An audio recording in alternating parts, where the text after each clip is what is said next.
Entonces, ministro, ¿usted sabe quién va a ser el próximo presidente del gobierno?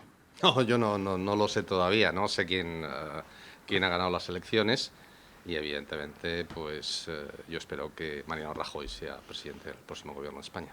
El ministro en funciones es Luis de Guindos, es 1 de enero, estamos en la cadena SER, no en riguroso directo, hay que decir la verdad, pero bueno, como si lo fuera, porque es una entrevista grabada en tiempo real, y a estas alturas ustedes ya perfectamente que desde que el ministro Luis de Guindos llegó a este despacho, hace ya 4 años, al igual que sus antecesores, ha sido fiel a esta cita con los oyentes de la cadena SER. Ministro, muchas gracias por recibirnos y lo primero, feliz año nuevo. Feliz año nuevo. Desde luego, gracias a ustedes por estar una vez más con nosotros en un día a una hora tan especiales para realizar este juego radiofónico de recuadrar lo que a priori puede ser noticia en este 2016 que acabamos de estrenar. Está aquí en esta mesa redonda de trabajo del Ministerio, en la sala en la que se realizó la famosa videoconferencia que posibilitó el rescate bancario a España. Está Emilio de la Peña, ministro, que hasta hace pocos meses fue el jefe de Economía de la cadena SER, que siempre ha venido para participar en esta entrevista. Le hemos invitado a volver, le ha parecido bien. Emilio, ¿cómo estás? Bienvenido. Feliz año a todos, feliz año, ministro. Igualmente, Se me ocurre, ministro, que podíamos nombrar a Emilio jefe emérito de Economía, ¿qué le parece? Sí, por supuesto, sí. Bueno, no se fíe demasiado, que trae preparadas algunas preguntas de las suyas que a lo mejor no son muy cómodas. Estoy convencido de ello. Dígame una cosa, hablábamos de la incertidumbre sobre la formación del nuevo gobierno. ¿Para usted cuál sería la mejor fórmula? Bueno, yo lo que creo fundamentalmente es que es necesario un gobierno estable y un gobierno que además tome, no solamente que sea estable, sino que tome las decisiones adecuadas. Es decir, que España sigue siendo todavía un país vulnerable. Tenemos una tasa de paro del 20%. En el año 2016, en este ejercicio, en los próximos 12 meses, tenemos que renovar y emitir 400.000 millones de euros de deuda. Y, lógicamente, eso lo que implica es que es muy importante mantener la confianza en nuestro país, tal como ha ocurrido, por ejemplo, en los últimos años, ¿no? Por lo tanto, yo lo que diría es que no solamente es la necesidad de un gobierno estable, eso es una condición necesaria, pero hace también falta una condición suficiente y es que las recetas de política económica sean las adecuadas. Ya, pero ¿hay miedo en Europa, en el Banco Central Europeo, en la Comisión, a un giro político en España? ¿A una No, yo inestabilidad he hablado político-económica? con las instituciones después de las elecciones del 20 de diciembre, tanto con el Banco Central Europeo como con la Comisión Europea, es decir, con Mario Draghi, con Dombrovskis, con el vicepresidente de la Comisión para los asuntos del euro. También he hablado con algunos colegas míos de países importantes, ¿no? Y les he explicado la situación, ¿no? Y bueno, ellos están bastante más acostumbrados a los gobiernos de coalición que lo que ha ocurrido en España, ¿no? Es decir, prácticamente de los 28 gobiernos de la zona de la Unión Europea, en estos momentos 21 tienen gobiernos de coalición, ¿no? Por lo tanto, no es una situación anómala para ellos. Pero una situación en la que se prolongase mucho tiempo la falta de un gobierno en España, ¿podría, digamos, hacer aflorar de nuevo los viejos fantasmas? Yo creo que más que el retraso, lo que sí de alguna forma generaría cierta incertidumbre, falta de confianza, sería un gobierno en el que, por ejemplo, estuvieran pues partidos radicales, ¿no? Desde el punto de vista de política económica. Es decir, si un Podemos, por ejemplo, entrara en el gobierno o un gobierno sustentado por Podemos, eso sí genera incertidumbre en los mercados que, como decía anteriormente, nos tienen que renovar muchísimo dinero el año próximo. ¿Un gobierno PSOE-Podemos sería peligroso? Bueno, yo no digo nada, yo lo que digo simplemente es que cualquier gobierno en el cual hubiera la presencia de alguien que está poniendo claramente de manifiesto que hay que revertir las reformas. Sería eso, Podemos. Bueno, en general, yo simplemente me refiero en general, pues evidentemente eso tiene un impacto negativo, ¿no? Tenga usted en cuenta una cuestión. Las peores crisis económicas son las que tienen un origen político. Es decir, el origen político puede ser por falta de estabilidad de un gobierno, es decir, por no haber mayorías suficientes, o también, como decía yo anteriormente, porque la agenda de política económica no sea la correcta, ¿no? Y yo creo que en España hemos tenido casos al respecto, ¿no? Es decir, la falta de diagnóstico correcto, la falta de implementación de las medidas de política económica correctas acaba teniendo un impacto económico muy notable. ¿El hecho de que tengamos presupuestos para este año que acabamos de estrenar es un factor de estabilidad? Sí, por supuesto. Yo creo que eso nadie lo pone ya en duda, ¿no? Es decir, es positivo. Yo creo que la Comisión Europea también lo ha valorado positivamente y eso nos da tranquilidad y nos da respiro, ¿no? Si Rajoy no lo consigue en primera votación por mayoría absoluta, ni en segunda o en tercera por mayoría simple, digamos que él debería dar un paso atrás y ceder su puesto a otra persona. Bueno, el presidente del gobierno, Mariano Rajoy, ha ganado las elecciones. Eso es lo primero que tenemos que tener en cuenta. ¿Rajoy o el PP, o los dos?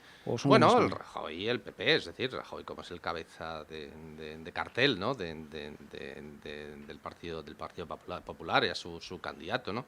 Y por supuesto es el que tiene que tener dicha iniciativa, ¿no? Pero yo tampoco adelantaría acontecimientos. Creo que esto va a ser un proceso que no va a ser sencillo, no va a ser simple, tal vez por la falta de tradición que tenemos en nuestro país. Pero cuando uno mira, por ejemplo, pues los planteamientos de Ciudadanos, del Partido Socialista, del Partido Popular en relación con temas muy importantes como la unidad de España, como el tema de nuestras relaciones con la Unión Europea, la lucha contra el yihadismo, contra el terrorismo yihadista, etcétera, yo creo que hay ámbitos en los cuales efectivamente se podría plantear pues un gobierno de coalición o una coalición entre los diferentes partidos o algún tipo de acuerdo, ¿no? Yo creo que esa es una posibilidad que se debe explorar. Una coalición PP, Ciudadanos, PSOE. Bueno, sería un gobierno que tendría una enorme estabilidad y yo creo que para unos objetivos determinados durante un periodo de tiempo dado, pues es una posibilidad que yo creo que no se debería descartar. ¿El IBEX quiere ese gobierno?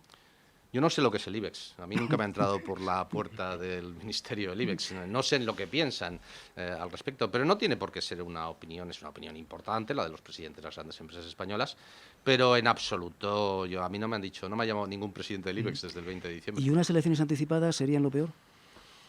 Hombre, unas elecciones anticipadas, lógicamente, te abre otro escenario. Nos iríamos a elecciones, si uno mira los calendarios, pues prácticamente finales de mayo, principios de junio. Siempre es un periodo en el cual, pues, estas situaciones de interinato, pues, evidentemente, generan determinadas incertidumbres, incógnitas, que no son las mejores desde el punto de vista de lo que es la confianza que es necesario generar en nuestro país. Emilio. Sí, ministro, a la vista de los datos conocidos hasta ahora, no se conoce el dato definitivo, pero es posible que el déficit público haya sido algo mayor a la previsión inicial. Pues se dice que en torno a 6 décimas, según iba, digamos, transcurriendo la ejecución presupuestaria del Estado y del resto de las comunidades autónomas y seguridad social especialmente. También lo cree así la Comisión Europea, así lo estima. ¿Eso obligaría a hacer ajustes adicionales en el presupuesto, ese que ya está aprobado para este año? Vamos a ver, lo que estamos viendo y los datos que hemos tenido y que vamos teniendo incluso pues, en el caso del Estado pues, prácticamente hasta noviembre, y el caso del conjunto de administraciones públicas, salvo ayuntamientos, los 3 primeros trimestres del año, lo que indican es que el Estado va a tener unos resultados mejores que los proyectados inicialmente, igual que ocurre con los ayuntamientos, con las corporaciones locales, y puede que sí haya habido desviaciones negativas en el caso de seguridad social y en el caso de comunidades autónomas, ¿no? Yo creo que cuando vayamos viendo los diferentes datos que se van produciendo y sobre todo teniendo en cuenta que el cuarto trimestre va a ser muy fuerte, es decir, el Banco de España ha dicho que prácticamente es idéntico al tercer trimestre de este año, yo creo que veremos que efectivamente vamos a ir convergiendo hacia la cifra del 4,2%. Y el año que viene, si se mantiene la tasa de crecimiento en torno al 3%, España puede tener un déficit público por debajo del límite del 3% perfectamente, ¿no? Por lo tanto, yo no creo que eso en estos momentos esa es una cuestión fundamental. Yo creo que vamos a ir viendo cómo tanto los datos de ingresos como de gastos de las diferentes componentes de las administraciones públicas van a permitir que estemos confiados en relación con el cumplimiento de los objetivos de déficit. Se refería antes a la posibilidad de que el Partido Socialista pudiese llegar a formar parte de un gobierno, digamos, de coalición con el Partido Popular y con Ciudadanos, pero el Partido Socialista, lo ha reiterado varias veces su secretario general, es partidario de solicitar a la Unión Europea, a la Comisión Europea, una relajación en el plazo, digamos, de cumplimiento de los objetivos de déficit. ¿Cree que se podría plantear esta posibilidad, digamos, en el escenario de un gobierno de coalición? Bruselas, al gobierno actual, es decir, al gobierno que está ahora en funciones, que llegó hace 4 años, ya prácticamente nos extendió los objetivos de déficit y de alguna forma suavizó en 2 ocasiones, ¿no? Es decir, no sería nada extraordinario. Pero vuelvo a repetirle, yo creo que la situación es completamente diferente a la que teníamos antes. Es decir, este año que acaba, el 2015, que ya está cerrado prácticamente, pues nosotros vamos a ir convergiendo hacia el 4,2%. Y el año que viene, si se da un crecimiento del 3%, perfectamente podemos estar por debajo del objetivo, del límite que establece lo que es el procedimiento de déficit excesivo, que es el 3%, ¿no? Por lo tanto, yo creo que eso no va a ser uno de los elementos fundamentales que definan los objetivos de política económica. La política fiscal en España se ha reducido mucho el déficit público, estamos en una situación completamente diferente y evidentemente hay que continuar haciendo esfuerzos, pero otra naturaleza completamente distinta a la que tuvimos que hacer en el año 2012 o en el año 2013. Pero el cumplimiento del objetivo de déficit por debajo del 3% para cumplir, digamos, los objetivos de estabilidad en Europa, debería cumplirse este año 2016. Sí, por supuesto, es que eso es lo que estamos consiguiendo. Los próximos 12 meses tenemos que estar por debajo del 3%, es decir, en el ejercicio 2016. Y vuelvo a repetir, si el crecimiento está en lo que el Gobierno está proyectando, incluso el Banco de España, que es un crecimiento del 2,8%, el Gobierno está en el 3%, yo creo que perfectamente se puede cumplir. Tenga usted en cuenta que se ha dado un hecho diferencial, y es que el cuarto trimestre, que todos los analistas consideraban que iba a ser más flojo que el tercer trimestre, no ha sido así. Yo creo que cuando veamos los datos de empleo, tanto de afiliaciones como la EPA del cuarto trimestre, se va a poner de manifiesto que ha sido un buen trimestre desde el punto de vista de crecimiento, como ya están de alguna forma señalando los indicadores anticipados de este último trimestre del ejercicio 2015. Ministro, el pasado año nos dijo en este mismo programa que la gente había perdido el miedo a perder el empleo, unas palabras que trajeron mucha cola. ¿Hace falta dar una vuelta de tuerca a la reforma laboral?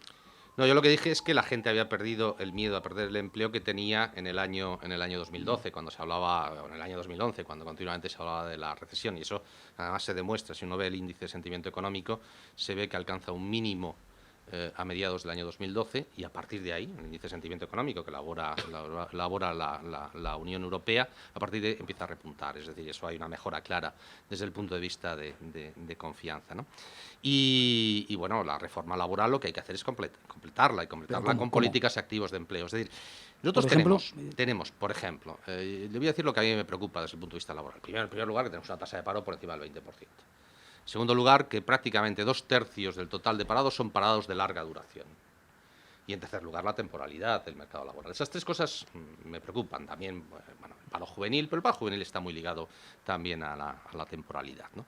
Y yo creo que lo que hay que hacer fundamentalmente, tenemos ahí parados de larga duración, que llevan mucho tiempo sin contacto con el mercado laboral, en el sentido que no están empleados, y cuya empleabilidad, cuya capacidad para recolocarse se ha visto afectada. Y ahí hay que hacer un esfuerzo desde el punto de vista de las políticas de formación. Y también tiene que ver con la educación, por supuesto. ¿Su hijo milionista tiene ya un empleo estable? En Londres. En Londres, no aquí. No aquí. ¿Y esa reforma laboral que usted sugiere podría ir en línea del contrato único que propone Ciudadanos? No, yo estoy hablando de políticas activas de empleo, es decir, son políticas de formación. ¿El contrato único es deseable? No, el contrato único, vamos a ver, es de alguna forma es una simplificación. En España los empresarios no quieren un único contrato, los empresarios lo que quieren es tener varios contratos que se adjunten a sus características. Lo que sí es importante es que efectivamente yo creo que en España, y eso es una realidad, pues el contrato temporal tiene un peso excesivo, ¿no? Es decir, todavía sigue siendo el 25% del conjunto de los asalariados. Era el 29% antes del inicio de la crisis. Yo creo que hay que continuar, tal como puso de manifiesto, por ejemplo, el presidente del Gobierno hizo propuestas durante la campaña electoral para hacer cada vez más atractivo el contrato indefinido y menos atractivo el contrato temporal. Y que además el contrato temporal, que en España, contratos temporales existen en todas partes, pero en España existe un porcentaje muy superior a la media europea, pues lógicamente se ajusta a lo que es estrictamente necesario. Hay que hacer más atractivo el contrato indefinido y menos atractivo el contrato temporal. Los oyentes que nos estén viendo a través de la web de la cadena SER pueden ver que estamos en la sala en la que se hizo la famosa videoconferencia del rescate bancario. Dígame una cosa, ministro, ¿hubo o no hubo rescate a España? Hubo rescate bancario. Vamos a ver, yo le voy a poner pero hubo condicionalidad, han venido los hombres de negro. Pero vamos a ver, esto es completamente... A ver si lo puedo explicar, y yo creo que además los oyentes seguro que lo van a entender muy bien. Mire, a España le dieron, por el rescate bancario, 40.000 millones de euros.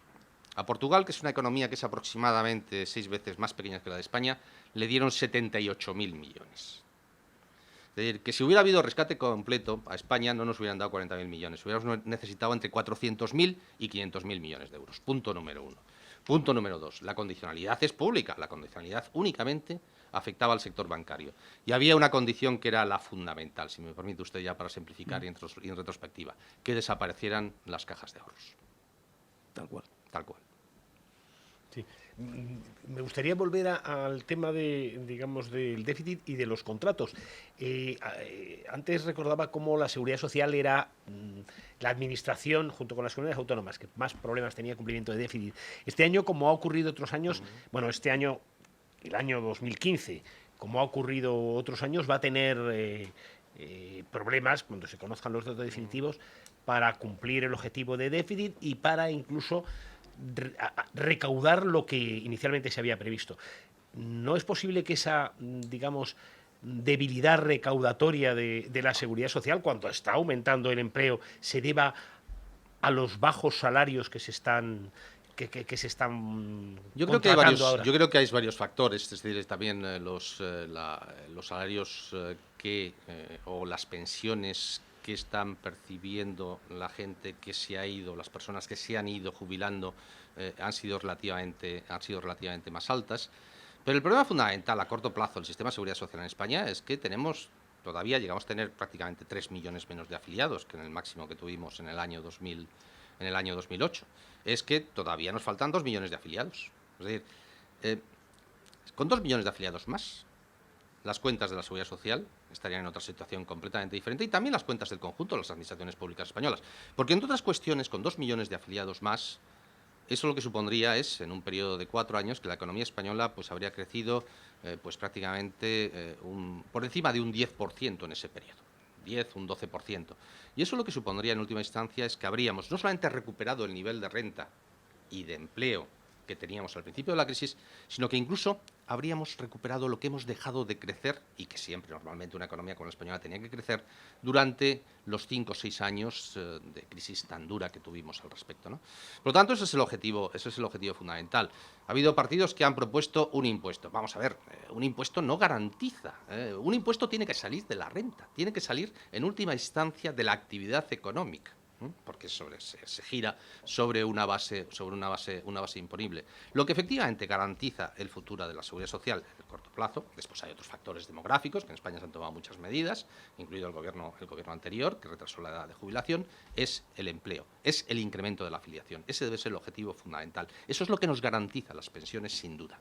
Incluso con salarios muy moderados, como los que Vamos se a ver, están constituyendo ahora. la evolución salarial en España. Tenemos que tener en cuenta que la evolución salarial en España, yo estoy convencido que vamos a ir viendo incrementos cada vez más positivos en relación a la inflación en el tema salarial.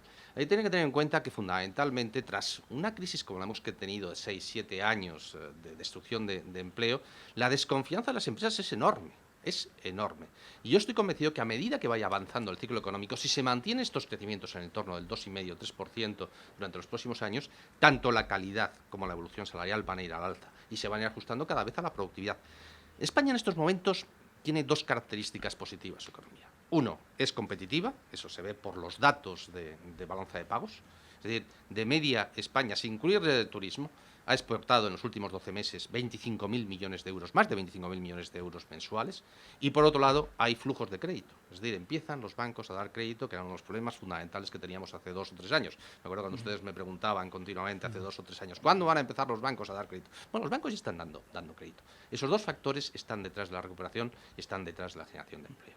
La semana pasada los bancos, precisamente los bancos acreedores, llegaban a un acuerdo para prestar 113 millones de euros a Bengoa para posibilitar, digamos, una supervivencia de mínimos de ese gigante español de las renovables, que ahora mismo está en preconcurso de acreedores. Le pregunto, ministro, ¿cómo se ha llegado a esta situación? ¿Qué ha fallado en los controles? ¿Cómo es posible que los anteriores gestores se hayan embolsado indemnizaciones millonarias mientras la compañía estaba en situación, digamos, límite? Bueno, yo califiqué, yo creo que ha sido prácticamente el único que calificó lo que me parecían esas indemnizaciones, ¿no?, que se percibieron 2 o 3 días antes del preconcurso. No he visto a mucho otro político que haya hecho comentarios al respecto. Pero bueno, eso es otra cuestión diferente.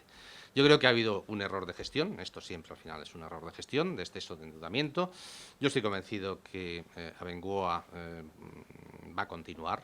Es una empresa en la cual el 99% de sus activos son perfectamente viables, pero son viables con una reducción notable de deuda. Y yo creo que también en los próximos meses, en los próximos trimestres, hay que buscar un nuevo socio de referencia, tal como ha ocurrido en otras empresas endeudadas en nuestro país, ¿no?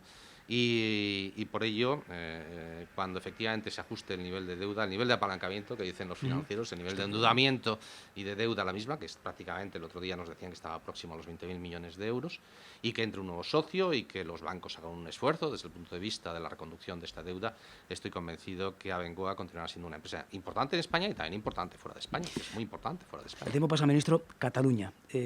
¿Peligra el concepto, la imagen o la visión de nuestro país por la inestabilidad política en Cataluña?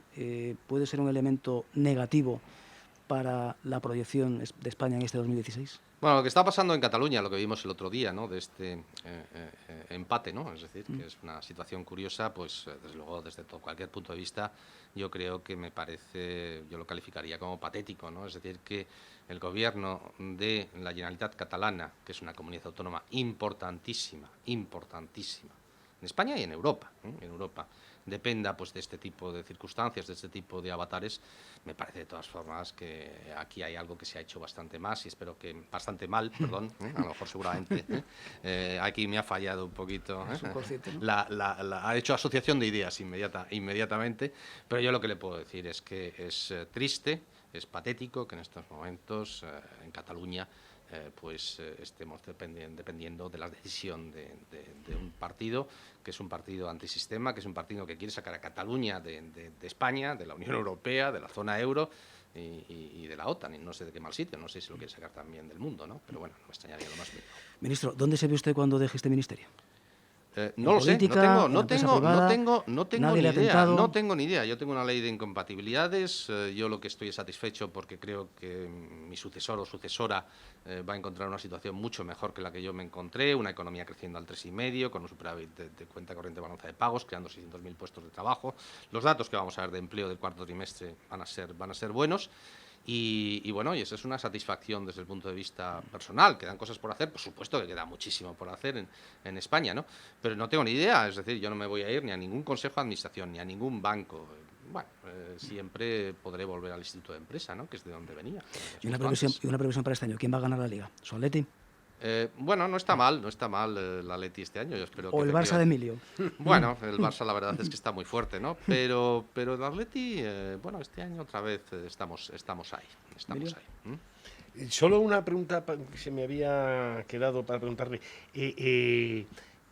Podemos ha anunciado que va a presentar, nada más se constituya el Parlamento, una propuesta, un proyecto de ley de emergencia ciudadana, le ha llamado. ¿Cree que es posible que prospere? Ya saben en qué consiste, más o menos. Mire, yo en principio vería el otro día, claro, una cuestión es predicar y otra dar trigo, ¿no? Es decir, yo veía recientemente, que es un dato que miraba prácticamente mes a mes, y ya me ha sido informado el Parlamento, de una cuestión que ha sido caliente a lo largo de toda la legislatura, que es el tema de los desahucios. Bueno, las medidas tomadas por este gobierno han permitido que 50.000 familias no hayan sido desahuciadas. Hayan reestructurado su deuda, se hayan acogido al Fondo Social de Vivienda, no se les haya echado de sus casas 50.000 familias. Bueno, hay gente que después vemos también que hay gobiernos locales en los cuales pues se habla mucho de este tema y después se ven los números, y yo lo que diría es compárenlo con los 50.000 que efectivamente tomó este gobierno, las medidas que tomó este gobierno y que han evitado esos desahucios, esas expulsiones de familias de sus familias para aquellos colectivos más vulnerables. Bueno, yo creo que eso es de alguna forma. Miren, aquí la emergencia de verdad, si me permite usted, es seguir creando trabajo, es seguir creando empleo. Si en este país seguimos al ritmo que estamos viendo, con un crecimiento del 2,5-3, alrededor de 500.000 de puestos de trabajo, que además es lo que quieren los españoles. Los españoles no quieren rentas universales, lo que quieren es vivir de su trabajo, que es lo que efectivamente pues, nos hace prosperar a todos. Luis de Guindos, pues gracias por recibirnos un año más y feliz año. Ha sido un placer, feliz año.